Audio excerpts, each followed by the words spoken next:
Assalamualaikum warahmatullahi wabarakatuh. Perkenalkan nama saya Gusmin, NIM B1B11008. Di sini saya akan menjelaskan tentang sistem pajak pada pusat. Pajak pusat secara umum merujuk pada sistem pengumpulan dana oleh pemerintah pusat dalam suatu negara untuk membiayai berbagai program dan layanan publik. Pajak ini bersifat wajib dan dikenakan pada berbagai sumber pendapatan,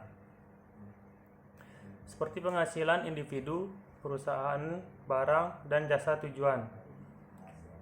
Tujuan utama dari pajak nasional adalah untuk mendapatkan pendapatan yang diperlukan untuk menjalankan pemerintahan dan membiayai proyek-proyek infrastruktur serta layanan penting lainnya. Pajak pusat juga dapat digunakan sebagai alat untuk mengatur ekonomi dengan cara mengendalikan inflasi, mendorong investasi, atau mengurangi kesenjangan ekonomi.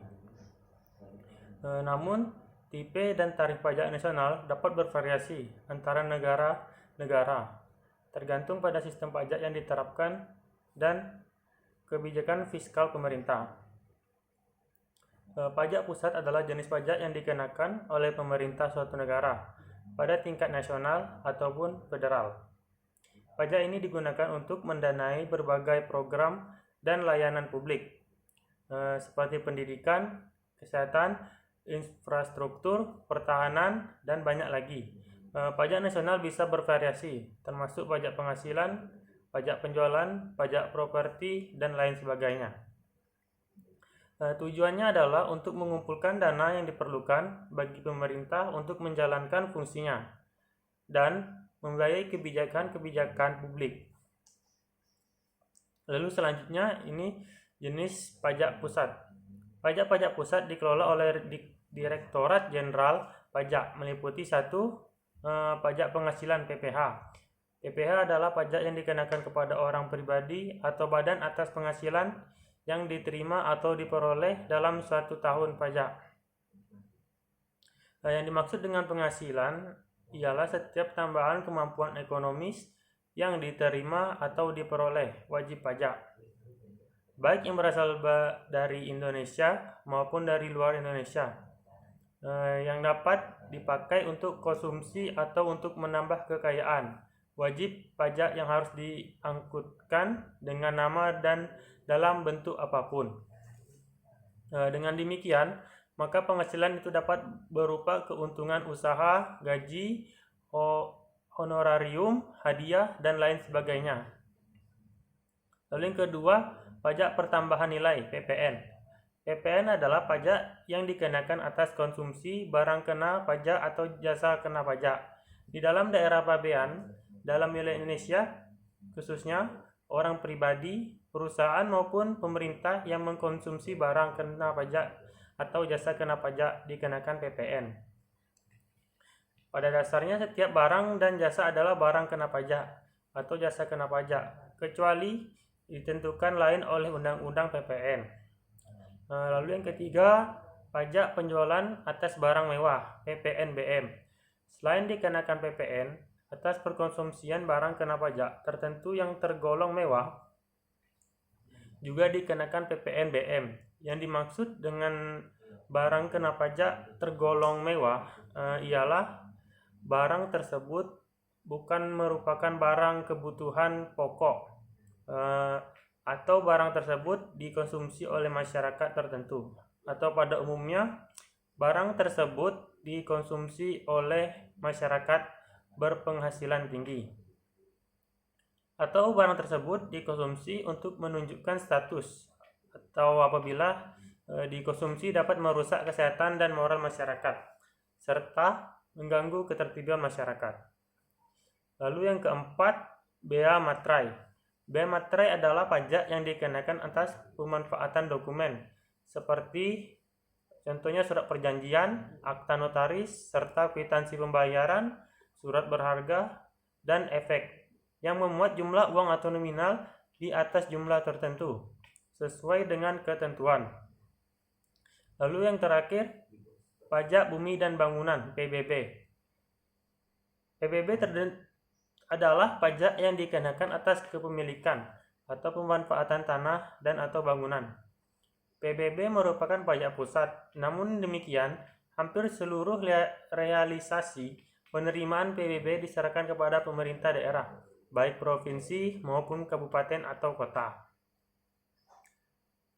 Lalu selanjutnya, cara yang dilakukan pemerintah pusat dalam memungut pajak. Sistem pemungutan pajak dapat dibagi menjadi 4 macam, yaitu yang pertama, Official Assessment System.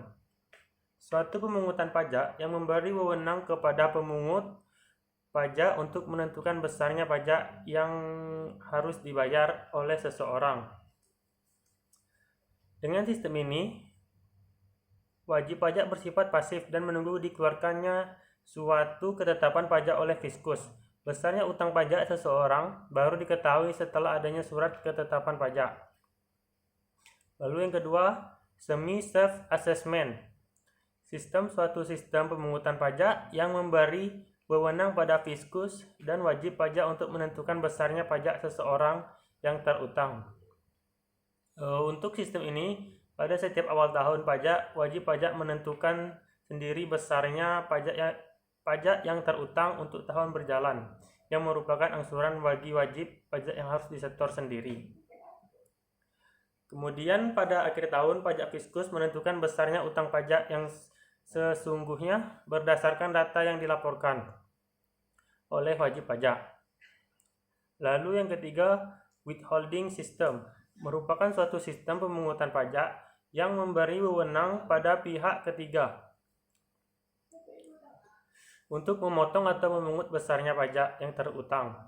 Pihak ketiga yang telah ditentukan tersebut selanjutnya menyetor dan melaporkannya kepada Fiskus. Pada sistem ini, Fiskus wajib pajak tidak aktif. Fiskus hanya bertugas mengawasi saja pelaksanaan pemotongan atau pemungutan yang dilakukan oleh pihak ketiga. Lalu yang keempat, Self-Assessment System merupakan suatu sistem pemungutan pajak yang memberikan wewenang penuh kepada wajib pajak untuk menghitung, memperhitungkan, menyetorkan, dan melaporkan sendiri besarnya utang pajak. Dalam sistem ini, wajib pajak yang aktif, sedangkan Fiskus tidak turut campur dalam penentuan besarnya pajak yang terutang seseorang. Kecuali wajib pajak melanggar ketentuan yang berlaku. Kendala yang dihadapi oleh pemerintah, undang-undang yang mengatur tentang perpajakan sudah dibentuk dan diberlakukan di Indonesia. Namun, masih ditemukan banyak permasalahan atau kendala mendasar dalam pelaksanaannya. Hal ini sangat mempengaruhi hasil penerimaan pajak sebagai sumber pendapatan negara. Berbagai kendala disebabkan berbagai faktor yang akan diuraikan secara garis besar di bawah ini. Pertama, kurangnya sosialisasi dari pemerintah kepada masyarakat sebagai wajib pajak mengenai pentingnya membayar pajak. Manfaat membayar pajak dan sanksi yang akan diterima apabila wajib pajak melalaikan kewajibannya, di samping kesadaran pengetahuan sumber daya manusia atau SDM masih rendah juga, itu mempengaruhi di mana wajib pajak belum memahami tentang pentingnya membayar pajak. Belum mengetahui bagaimana prosedur pendaftaran, menghitung dan melaporkan sendiri objek pajak yang dikuasai, dimiliki dan dimanfaatkannya. Lalu yang kedua, database yang masih jauh dari standar internasional. Padahal, database sangat menentukan untuk menguji kebenaran pembayaran pajak.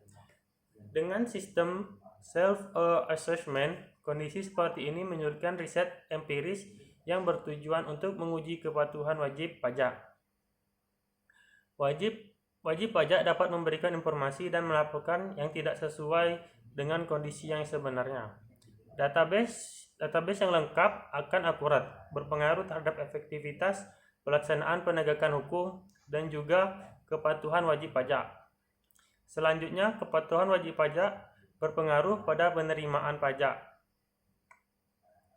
Lalu yang ketiga, kurangnya atau tidak adanya kesadaran masyarakat sebagai wajib pajak untuk membayar pajak ke negara. Sebagai bentuk perlawanan, persepsi wajib pajak bahwa percuma membayar pajak dengan tertib, karena pada akhirnya akan digunakan secara boros dan tidak tepat sasaran, bahkan akan dikorup oleh sebagian dari pegawai pajak tingkat kepatuhan wajib pajak yang masih rendah, akan menimbulkan selisih antara jumlah pajak yang dibayar oleh wajib pajak dengan jumlah pajak yang seharusnya dibayar semakin besar. Wajib pajak yang memiliki penghasilan besar cenderung untuk lebih patuh ketimbang yang berpenghasilan rendah.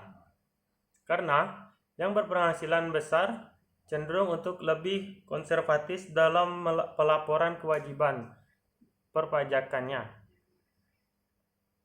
Penerapan tarif pajak yang tinggi menjadi kendala juga karena memberatkan wajib pajak kepada masyarakat. Terima kasih.